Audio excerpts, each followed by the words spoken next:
Welcome to This is Asbury, a special video edition. Welcome, Kaity. Thank you for having me. Kaity McCracken, tell This is Asbury listeners and viewers who you are and why we are here today. So I am the executive editor of the Asbury Collegian, and we are here celebrating the 100th volume of the Collegian, which I guess started in 1925. Mm-hmm.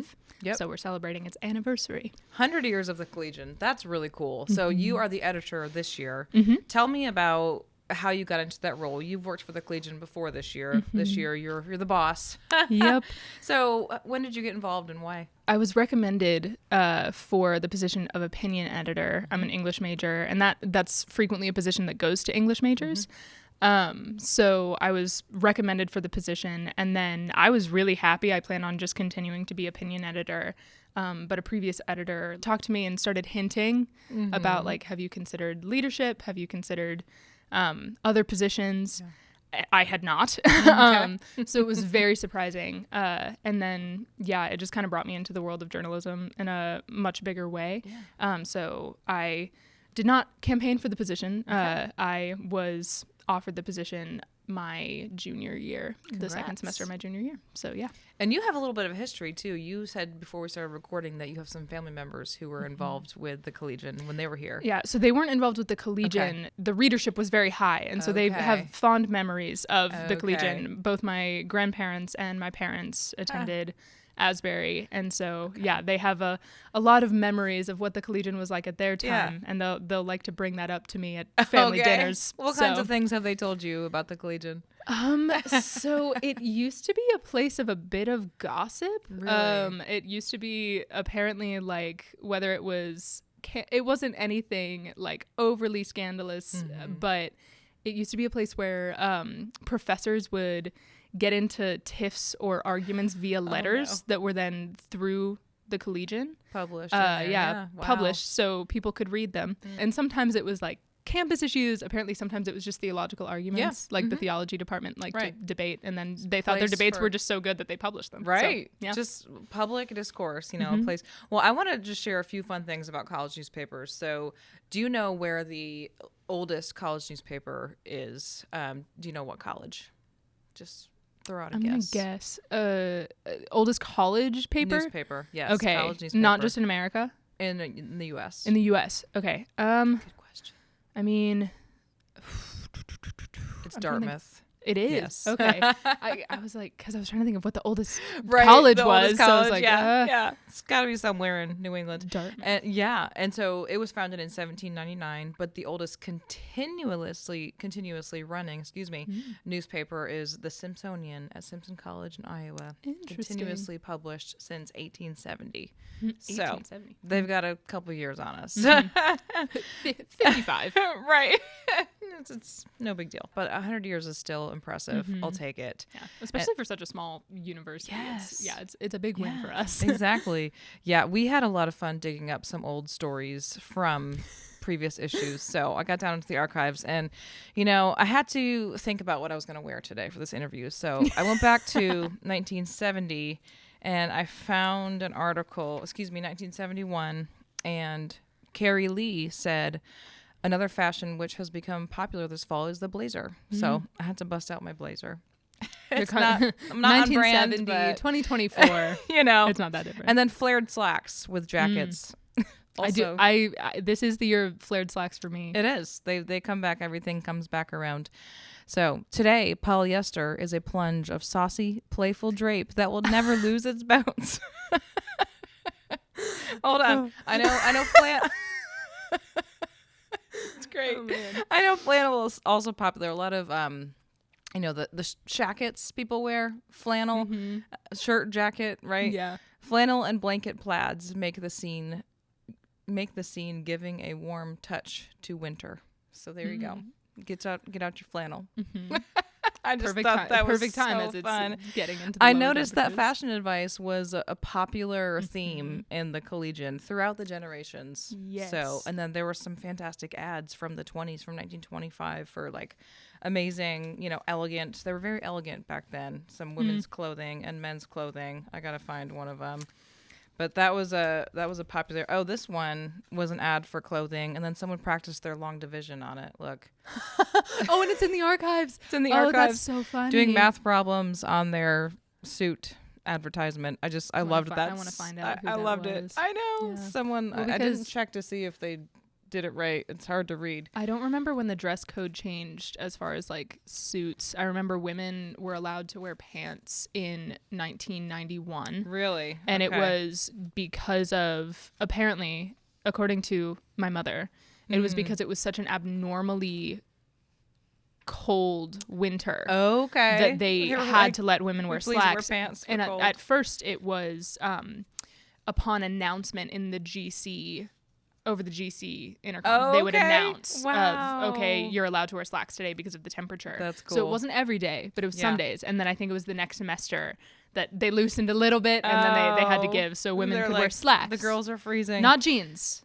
slacks. And then, yeah, probably they're- had to be wool pressed. Probably. Yeah, they had to have the crease. Yeah, Right. and then the men, the big thing, I'm pretty sure there's lots of articles about it, is their facial hair had to be, wow. they couldn't have any hair longer than like their ears, and then they had to shave every single day. Wow. My dad got yelled at for a mock turtleneck one time because it looked too much like an undershirt. Oh my goodness. Yeah. The things you learn. Well, we went back and, found some of the original issues. This one was from February 16th, 1925, and it's the girls issue. Girls issue. I just love, they're all these just hand sketched, covers, and it was just really fun going through. So tell me about this year. So you're getting ready to celebrate 100 years. What have been some of the most clicked on stories, some of the hot topics in the newsroom? What have you guys been talking about? Yeah, we have really tried to make a switch and focus. We have kind of a tier. So first it is campus stories. Then we go a little bit further to Wilmore. Then we go to Lexington, and then we go to Kentucky. And for the most part, we're trying not to cover national stories that aren't opinions. Right. Because people are really interested in what young people think about things. But the reality is, on the national scale, people aren't reading the Asbury Collegian to learn about their national news. But we've been really surprised by the amount of readership we get for state issues. They're consistently this year are our top clicked stories, closely followed by some opinions, but they are consistently the most viewed. And we've kind of speculated about why, and we think that it might be because of the dwindling of local papers and state-based papers. Right. So our most clicked on paper, or our most clicked on article this year on the website was one by a previous news editor, Alexis Jones, about it was called Kentucky Faces Adverse Weather Conditions. Oh. And it was on a whim. I assigned it because we had lost another article, an interview didn't come through, and the weather just hit really, really, really hard, kind of suddenly. Is that from the storms back in the fall? Yeah, it was in recently? January. January, actually. okay. It was the amount of snow in January, I think. And so on a whim, like, we had lost an article, and I texted Alexis and I was like, hey, could you just cover the weather? Yeah. Like, it's going to come out. It's going to be relevant. So go for it. And it's our most clicked of the year. That's crazy. I would never have guessed that. Yeah, not at all. And like, especially it's not like particularly, scandalous or engaging. Right. Like, you wouldn't, but because of a lack of state representation in media, when people look up Kentucky news, we come up, and especially because we're not behind a paywall. Yeah. They see this as kind of access. Yeah. So yeah, we've had a lot of state stuff, and then newly engaging with Wilmore. So we consistently look at the Wilmore calendar to try to get those events on students' radars, so that they're not just connecting. We've been pretty good at covering campus events, but connecting them to things like the farmers market and the arts and crafts fair and different concerts and fun events that they can walk to. Right. Yeah. I mean, ultimately, people just want to know what's going on in their own town. And I think it can be so overwhelming to constantly be just faced with this barrage of news from around the world, So I just love that you're seeing that reflected in the articles that are popular. Yeah, definitely. So how has student journalism evolved in your short time here? Have you guys seen any changes in the platforms, or has your social media account grown or anything like that you've seen in your short time here? Yeah. Social media account has definitely grown. So this was before I was officially editor-in-chief. This was when I was opinion editor. The Revival changed. Oh, that's right. Asbury Collegian. So yeah, this skews all of that. Yes, it was. So, and it was Lexi Presta did an incredible job. She was being quoted by outlets around the world. I mean, I think reporting. I'm pretty sure it was 80,000 views. Last I checked, like she was being quoted everywhere, but just specifically like manning the ship at that time. Yeah. Like I was opinion editor at that time, and she just led so well. Yeah. And then following for a semester, Anna Lowe, she continued to kind of navigate the post outpouring chaos. You're still getting a lot of traffic as well. But I remember when they offered me the position, and I kind of looked at it and went like, I'm being handed a paper with. We also had a lot of turnover. I was being handed a paper with minimal staff, and with. I actually texted Lexi today and asked how many followers we had on Instagram before the outpouring and after. We went from 400 or 500 to 16,000. Wow. I think. Yeah. And it's dwindled a little bit since then. But we shot up. And so I was being handed this new thing where very suddenly social media and the internet were a huge influence. But as far as like growth and change on Asbury's level, students wanting to get involved. I mean, we've always struggled to have even we've struggled to fill our staff for the bare minimum. When I took over as editor, I made a priority getting the word out to people that we're hiring, and now we've created new positions. We are actually having to turn people down. Why do you who think are great that writers. is? Why do you think all of a sudden people want to get involved? I think part of it is just letting them know that it's there.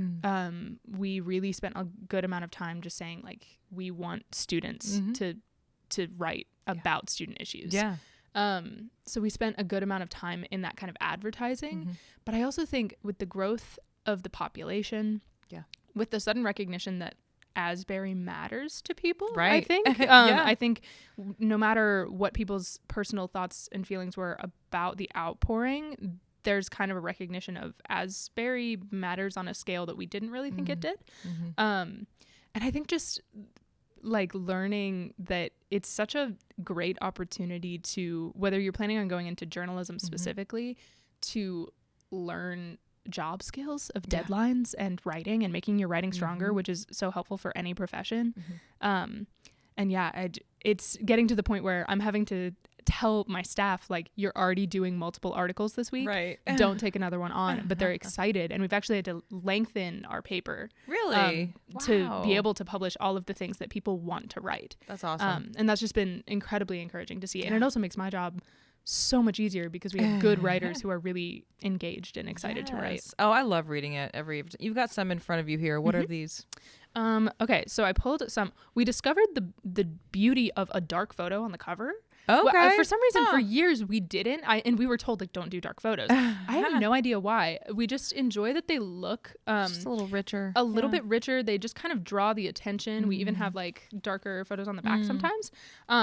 And they still look just as classy as our like hues on the front. This was, I believe, our first edition of this semester, announcing the size of the new class. And just it being the biggest class we've had in, since I don't remember the year. A while. It's like 25 years or something. Yeah. So we did that announcement. We have our coffee and canvas, this one is always a huge event for students. Like this is my favorite event on campus of the year. I love going and listening. We have musicians and we essentially sit and paint while campus musicians get to show off. And then this is actually a really good example of connecting more to Wilmore. So this is a photo of Adam Booth. He's a professional storyteller. And he was one of the few storytellers at More Tales, which is a storytelling festival that we have in Wilmore. So cool. And it's just such a cool opportunity. I was able to actually write that article, which I don't get to write very much as editor, which is something that I miss. But it was an article that I was able to write, and it was so fun to see the older population of Wilmore next to college students and even next to kids. And I just thought that was such a good example of trying to connect and bridge the Wilmore community to the campus community. So yeah, we have some of those. And then this heading was something that our previous creative director, Serena, designed. We just wanted to give a little facelift, I guess. We love that was something design. I noticed, the variety of mastheads. There have been many different mastheads, and I like that they just reflect the era that they're in. And this is nice. This the kind of nice and clean, we wanted to but return, it's still kind of classic. Yeah, we wanted to return to something just a little bit simpler. We wanted to give actually the photo a little bit more room to breathe. So we had one single line. But I just texted Serena one day and I was like, you're a great, because she's an art design major. And I just told her, like, you're creative, you have a really good eye, pitch some designs to Professor Maneri and I, and this was one of the ones that she pitched, and it just looked so classic. What a cool portfolio piece for her to have as she leaves here. So the pages that always that I hear about, occasionally will be the opinion section. You were the opinion editor. Yes. Talk to me about those and the conversations that those create. Yeah. So I was particularly afraid of being the executive editor this year because of it being an election year. Yeah. True. But then I remembered that if I wasn't executive, I would have to be opinion editor. Oh, it's even worse. And I was maybe. like, oh, okay, never mind. This is a grace.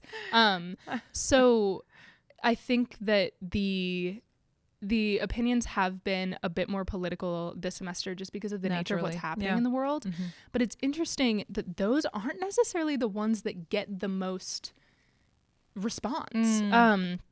As opinion editor, I received some pretty heated messages, and as executive editor, I'm fielding these comments from opinion editors, and the most heated conversations are frequently about things like media reviews or cultural things. Like our opinion editors this year love to do these speculation sounds negative. They just love to investigate aspects of culture. We just had one of our opinion editors write something on the evolution of like romance, referring to like Jane Austen and like Mr. Darcy, to like what are romance expectations now, things like that. And then I mean they're making some pretty interesting remarks about culture as a whole, and then Asbury culture. I've seen a lot of them. I read them. They're always great to read. They're always very enlightening. It's fun from my end, you know, much farther removed from college. And I've also worked for my college newspaper to read what's on everybody's minds. And that's something that I absolutely love about the Collegian is you can go back on our archive section of our website, or you can go to the physical archives, and it's just what is important to people. So seeing like what movies came out, things like that. I saw tons of those in the archives. The other thing I saw tons of, you mentioned like relationships and stuff like that. Can I read this to you? Because please. Let's see if I can hold it together. It's about dating. So many columns about dating. Oh, what year? Great. 1971. Okay. It's called A Dating Plea. Men Should Do Their Part. Basically, the whole premise is kind of like maybe not be so uptight. I don't know. Let me just read a few. Okay. Come on, guys. We girls are beginning to think that the only way you'll ever get a date is only if you're absolutely sure that it is the Lord's will for your life. And then she goes into, it's someone named Paula Spicer. So she goes into some just casual date ideas, like just have fun. You know, there's things to do. Back then, it seems like there were a lot more things to do in Wilmore, like some restaurants because of the train depot. Oh, that makes sense. Yes. So it was easier to get to and from Lexington, and there was more of a, you know, just shops and restaurants in the area. So a few ideas for people today. You were probably thinking, what in the world is there to do in this area of the country? So let's probe deeper into this topic of places to go and things to do on a date. She's giving this to the men. She's telling very her practical. fellow classmates, like us ladies are giving you some ideas. A date of this sort could consist of a variety of exciting adventures, ranging from a razzle-dazzle evening of sharing a 10-cent Coke at the grill to having a romantic supper in the basement of Crawford. In the basement of Crawford? Do you want someone to take you on a date in the basement of Crawford? Crawford. Man, that is, yeah. So at the other end of the dating spectrum, we have a few more possibilities for those few and far between off-campus dates. Maybe in the 70s, the rules were different. You couldn't, date off. Who knows? Whatever. Or they didn't have cars. Yeah. Indian Falls, Highbridge, and Grissom's Cave provide a perfect place for Mother Nature lovers. Or fall is a beautiful time of the year for long walks or drives in the country. So Jack Frost provides a perfect background and atmosphere for bicycle riding, horseback riding, picnicking, hiking, or even canoeing. So there's a whole list of other date ideas. If anybody needs it, go back to October 26, 1971. So there you go. Yeah. We've had some dating articles this year, but I don't think they were so. The best is the close. Well, guys, God did his part. Now, when are you going to start doing yours?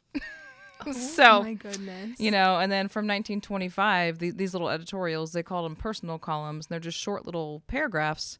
This one, I'm dying to know what was going on here. The Anti-Bachelor Club and their friends had a most enjoyable time at a dinner party on Monday evening, February 2nd.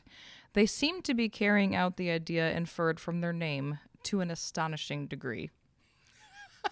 I don't know. The Anti-Bachelor Club Right? is just as a name makes me curious. I know. And then I love like the typewriter ad, and it's just classic. These are so fun. I mean, I could just go look at these all day. Do you guys ever get to do that with the staff? So jumping a little bit ahead, we don't get to do it as a staff very much, but for the 100th volume, we are planning on kind of in the middle, our first edition of next semester, because the volume is over the year, not the semesters. Yeah. So the first edition of next semester, we're going to have a normal paper.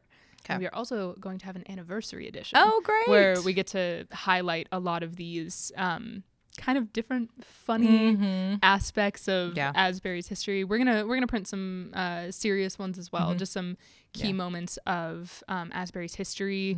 We're kind of doing a summary of the transition of presidents, and like we have plenty of collegian coverage of the original 1970 revival that we're gonna kind of publish and likely republish some of the 2023.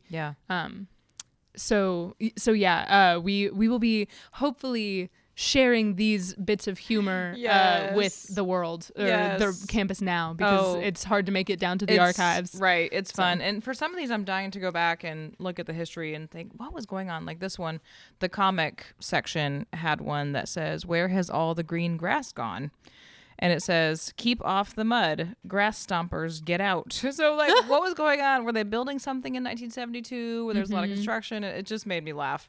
Like, you can trace all these things back to some historical event, whether it was on campus or elsewhere. Yeah. And among those, many collegian people will know Dr. Devin Brown. We found the article about when he came to Asbury. So there you go. Wow. Dr. Devin Brown, we found you. So young. I know. As an English major, I interact with Dr. Devin Brown plenty. Exactly. Oh, I might have to take a picture of that when we're done and show it to him. There are many people. And then this I thought was cool too.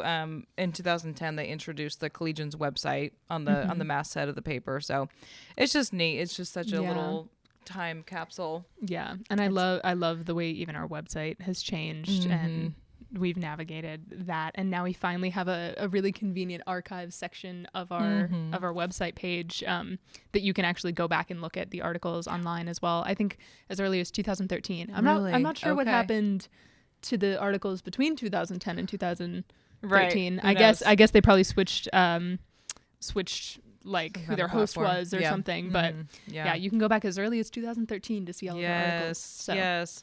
So, and it is just neat because there were, different articles about enrollments down, enrollments up. And I just love seeing like that trajectory. Like what I walked away with was like, God has been so faithful to Asbury over the last 100 years. And it's just reflected like there was lots of drama in them, lots of ups and downs. But overall, it just feels like the character of Asbury like just has not changed, which is so amazing. I just love that you can literally see that reflected in the paper. So what do you want to do? Are you going to go into journalism, or was this like a blip on the radar for you? So I don't know if it's a blip on the radar. I'm actually going much more toward the areas of research. So I study English, but I also study sociology.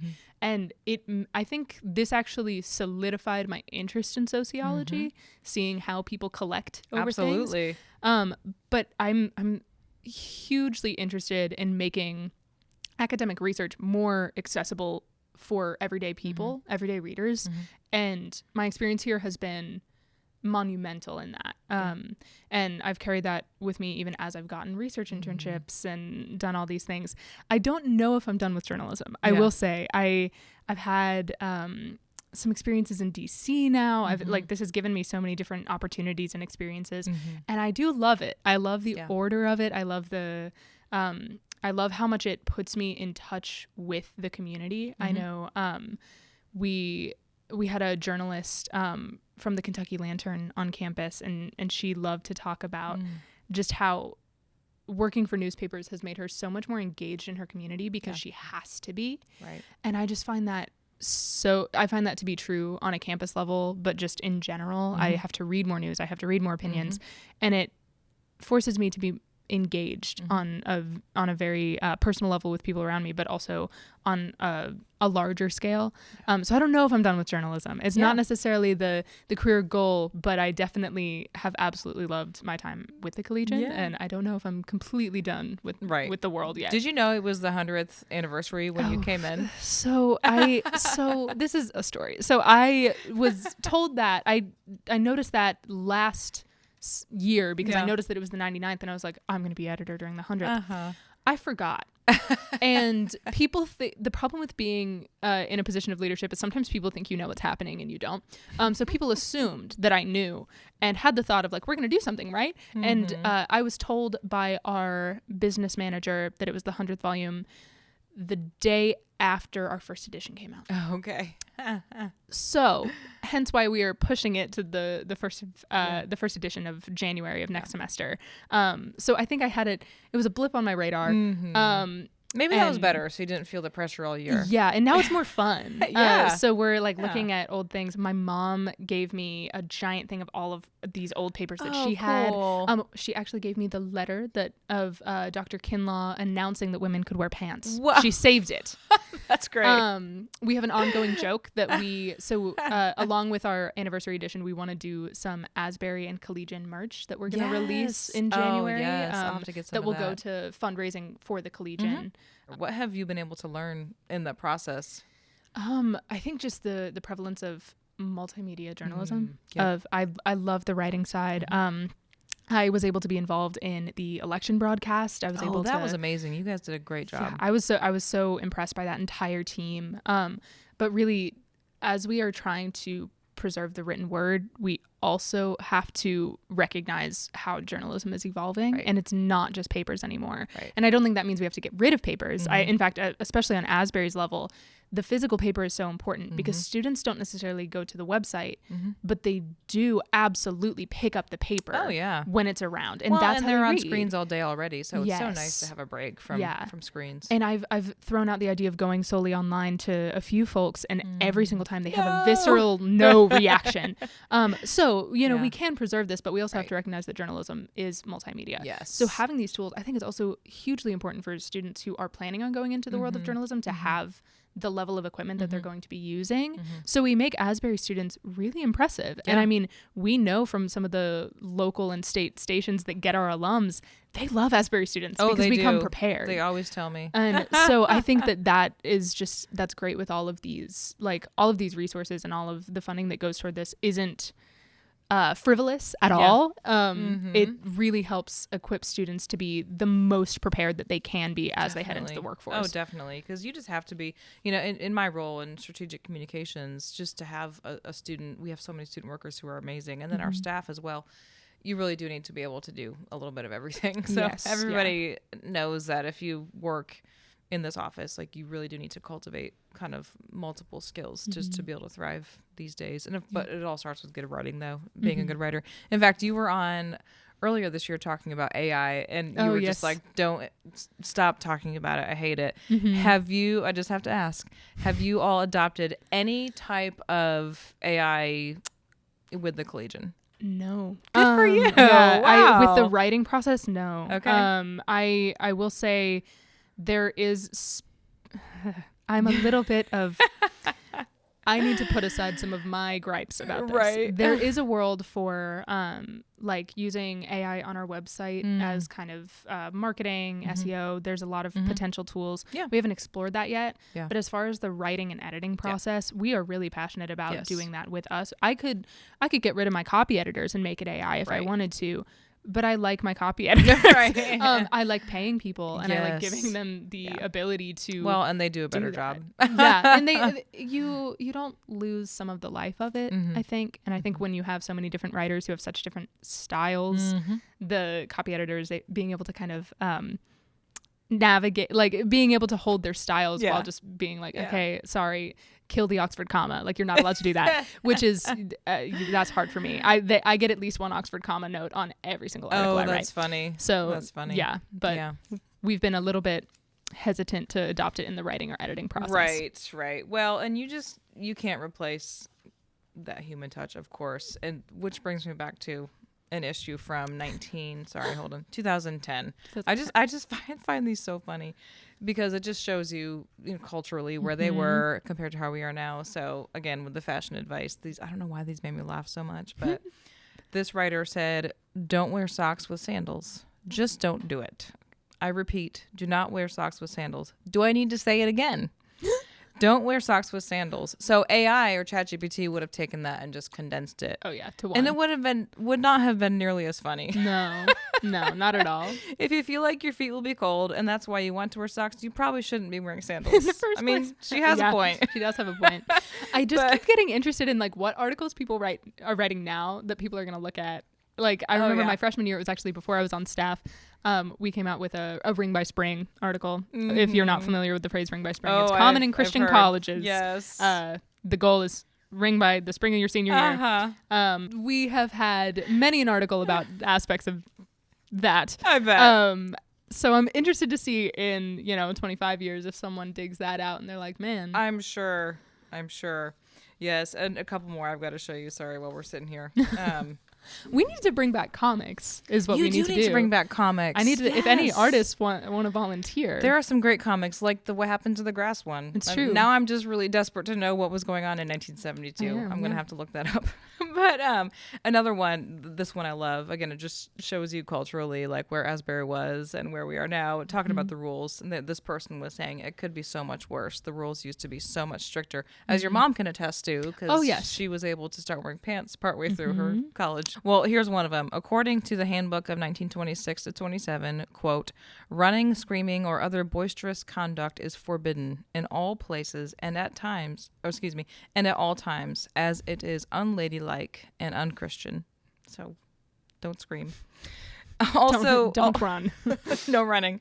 Also, in 1926 to 27, whenever girls went off campus, they were given chaperones for protection, even if they were just going shopping. So there you go. Oh, goodness. What year was this, did you say? This was published in the 90s, I believe. This person was going back and talking about how the rules used to be so strict. Here's my favorite. In the school year, 47 to 48 students were not allowed to hold hands. Even married students were included. Married students can hold hands. So I just found that funny. And then I loved this, too. This is for you, Dr. Owens, who's responsible for this amazing room we're in. Yeah. This is when he carried the Olympic torch in 1996 in Indiana, New Albany, Indiana. Go, Dr. Owens. So, and I just loved like the hand-drawn covers. That would be a fun one to do on the 100th anniversary year. Oh, yeah, that's a good idea. Bring back a hand-drawn cover. Yep. It's just so authentic. I love it. And then this I thought was kind of fun too. So this is from 1971. It's like this collection. It must have been the seniors, I think. They were all talking about like their plans and where they were going to go. And actually recognized there were a few names on here. That's not that long ago, 1971. Yeah. That's when my parents graduated from college, and they're just talking about where they went, and I just wanted to read a couple of those too because I thought they were so fun. This person, a lot of elementary education majors. This person was going to the seminary, elementary ed. Let's see. This one was my favorite. Paul Brunstetter from Shreve, Ohio, is a pre-med biology major. For the next 2 years, he will be working for Campus Crusade on the Athletes in Action gymnastics team. Interesting. How fun is that? This group will be doing... Oh, did we have tumbling at that time? We probably had tumbling at the time.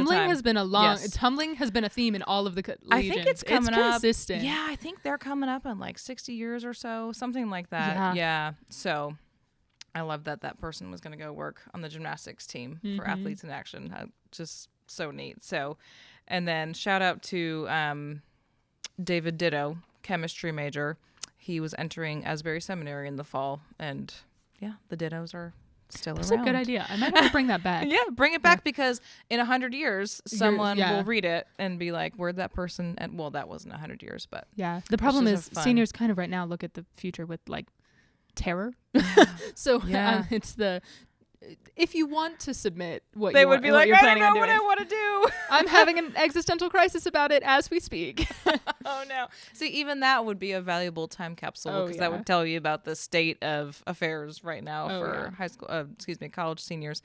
So speaking of the past and now the future, so as a student, as the editor, where do you see the next 100 years of the Collegian? Oh, goodness.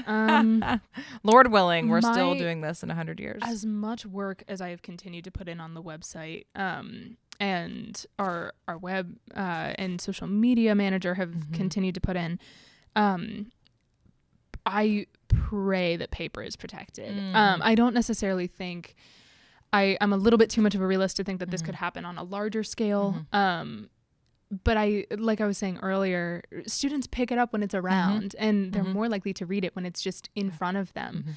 And before I was on staff, that's exactly how I read it. That's exactly how I came across the concept of writing and then was recommended. So I really hope that paper continues to exist.